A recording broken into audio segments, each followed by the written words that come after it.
खाली वो लड़का वो करता है। अच्छा ठीक है। चलिए देखो, मान लेते हैं कि ये कॉइल है, ठीक है, ये कॉइल हो गया और इसमें करंट फ्लो हो रही है।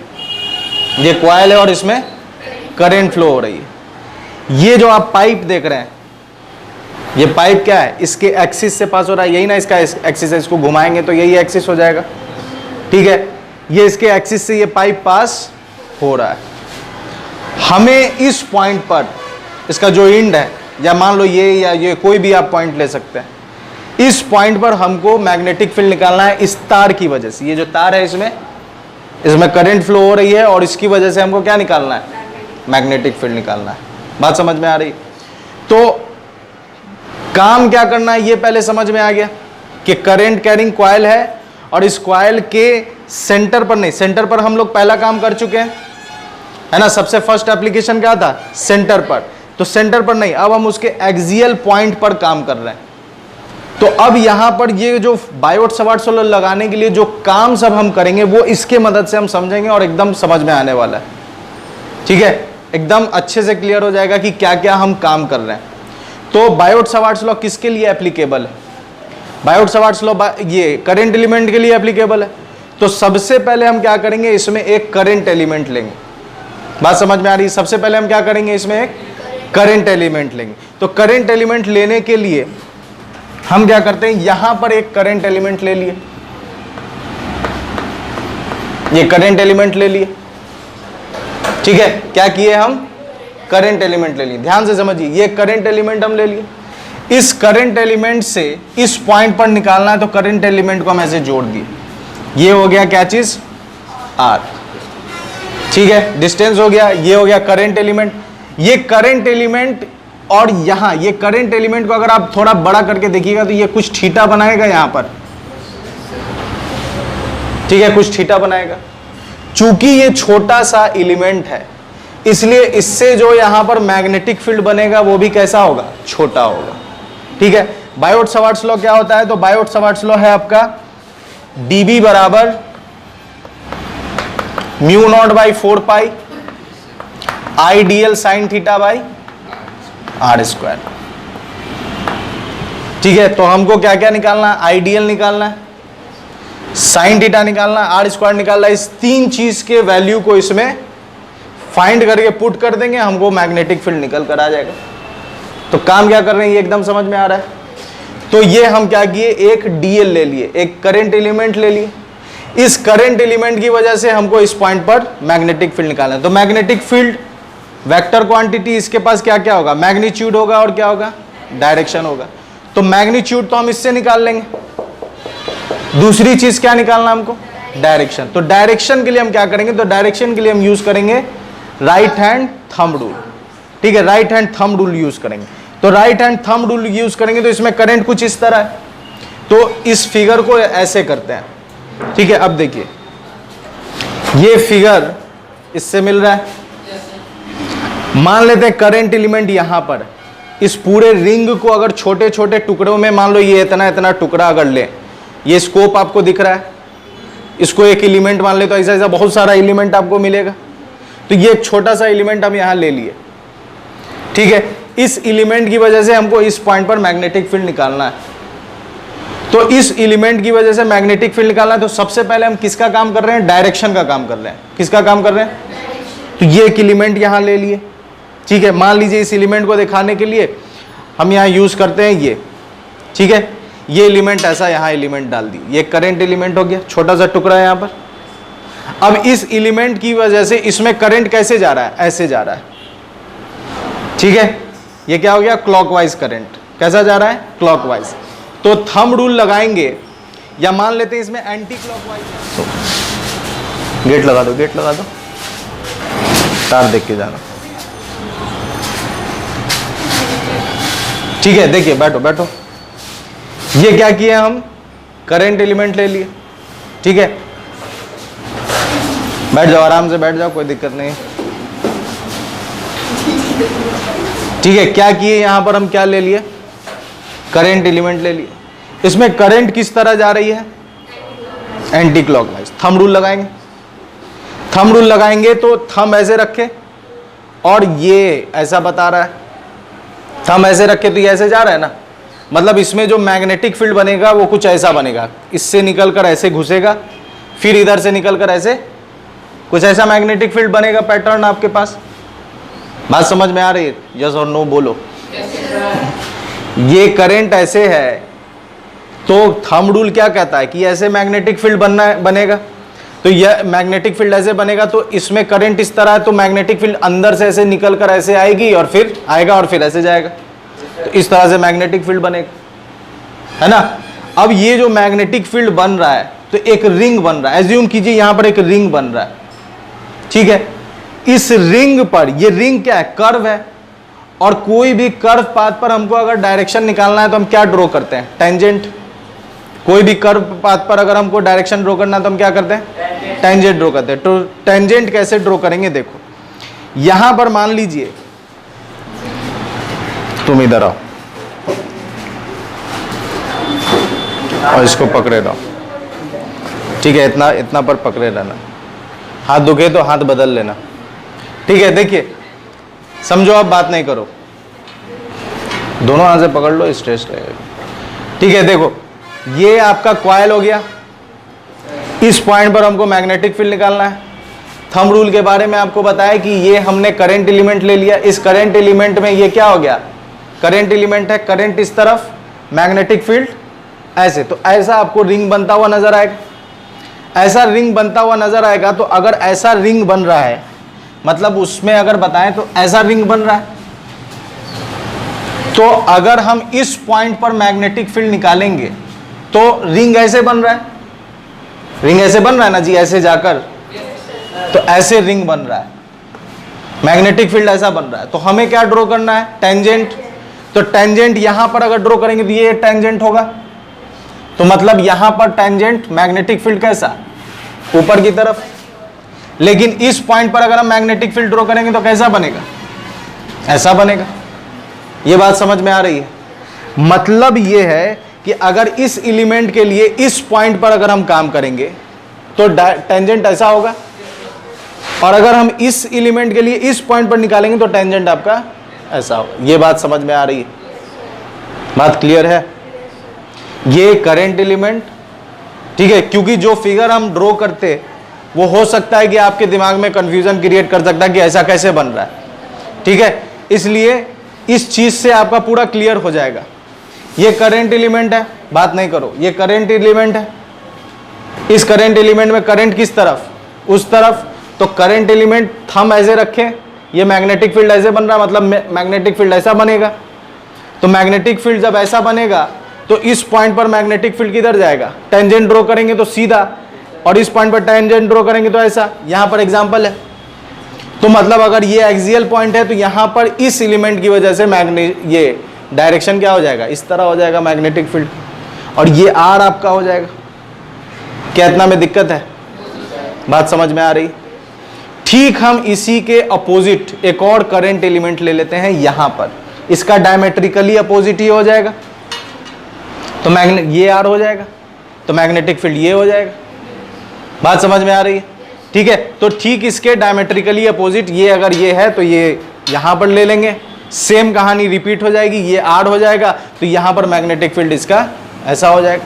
मतलब इसको अगर हम फिगर में बनाएं तो ये एक्सियल पॉइंट, इस पॉइंट पर इसकी वजह से मैग्नेटिक फील्ड हो जाएगा आपका ऐसा,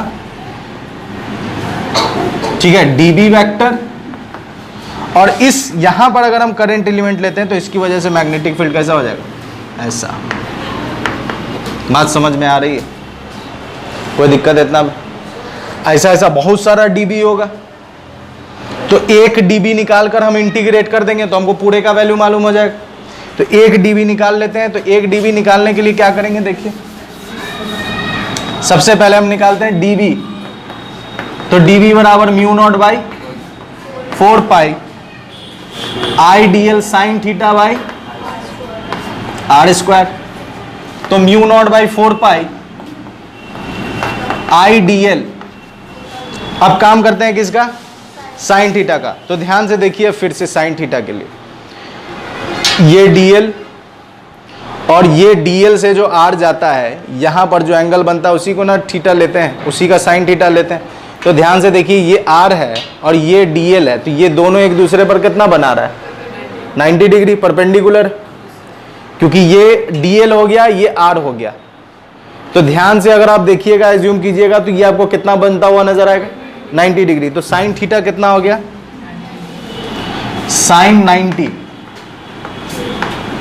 ये कट नहीं ना रहा है? नहीं ना कट रहा है? तो mu naught by 4 pi sine 90 कितना होता है? 1। तो I D L by are square. ये क्या मिल गया हमको? डीबी। कोई दिक्कत इतना में?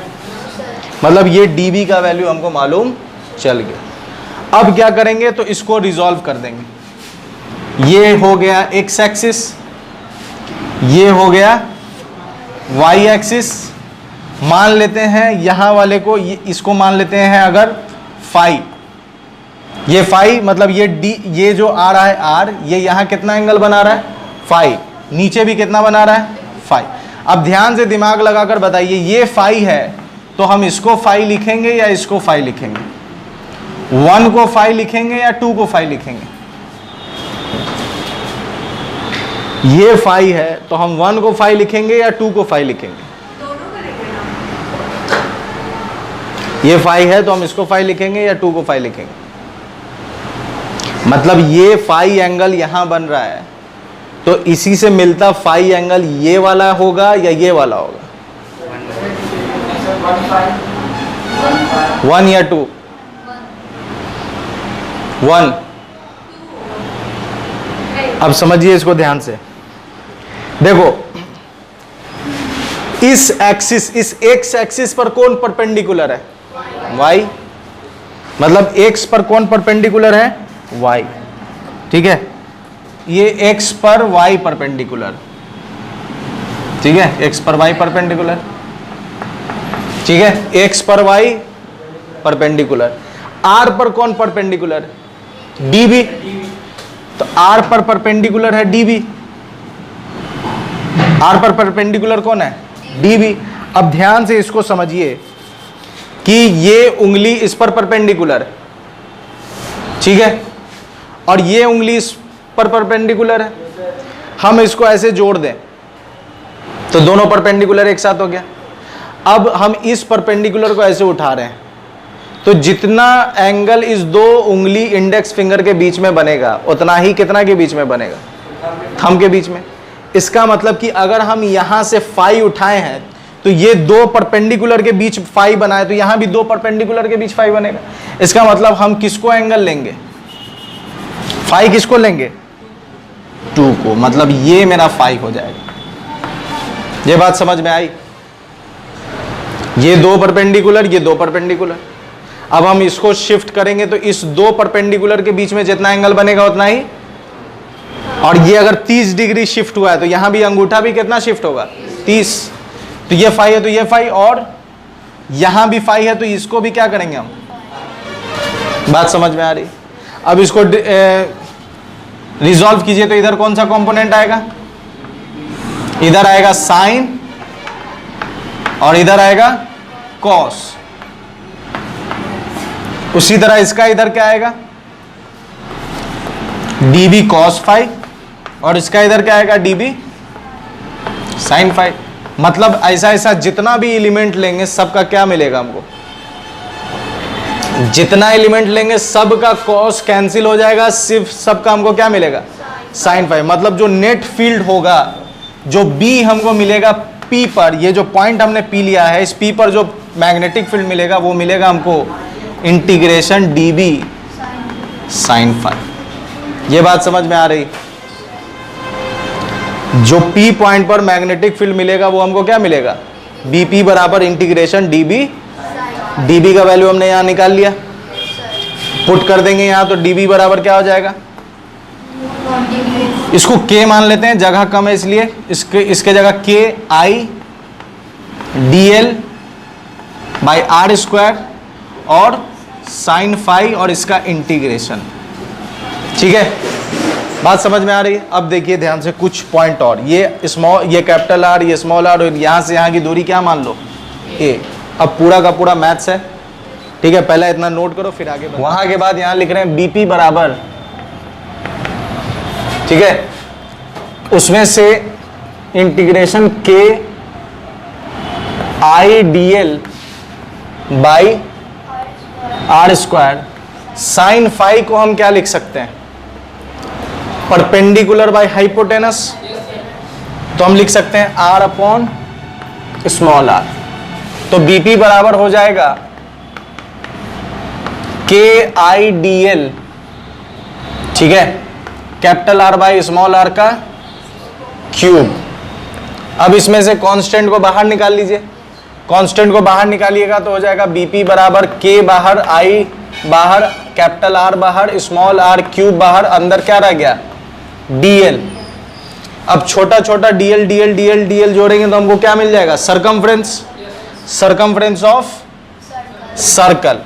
तो सरकमफ्रेंस ऑफ सर्कल का फॉर्मूला क्या होगा, K I r upon small r cube, और डीएल हो जाएगा आपको 2 पाई आर। बात समझ में आ रही?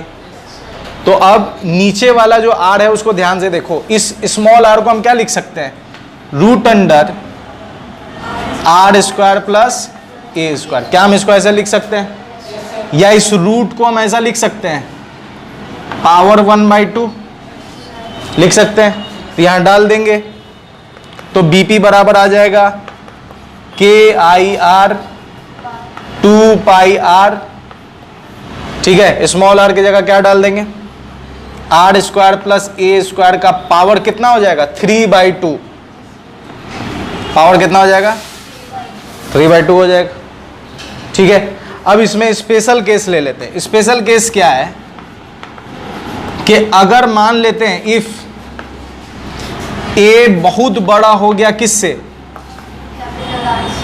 ये बहुत दूर है, ठीक है, बहुत दूर है, और ये इतना दूर है कि ये एकदम क्या हो गया, छोटा हो गया। तो इस केस में ये जो आया है ए स्क्वायर प्लस आर स्क्वायर, ये लगभग क्या हो जाएगा आपका, ए स्क्वायर के बराबर, लगभग क्या हो जाएगा। अब उसको उठाइए और ये वैल्यू पुट कर दीजिए, तो बीपी बराबर क्या मिला हमको,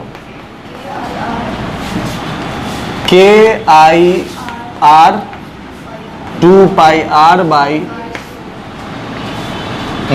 ए स्क्वायर का पावर 3/2।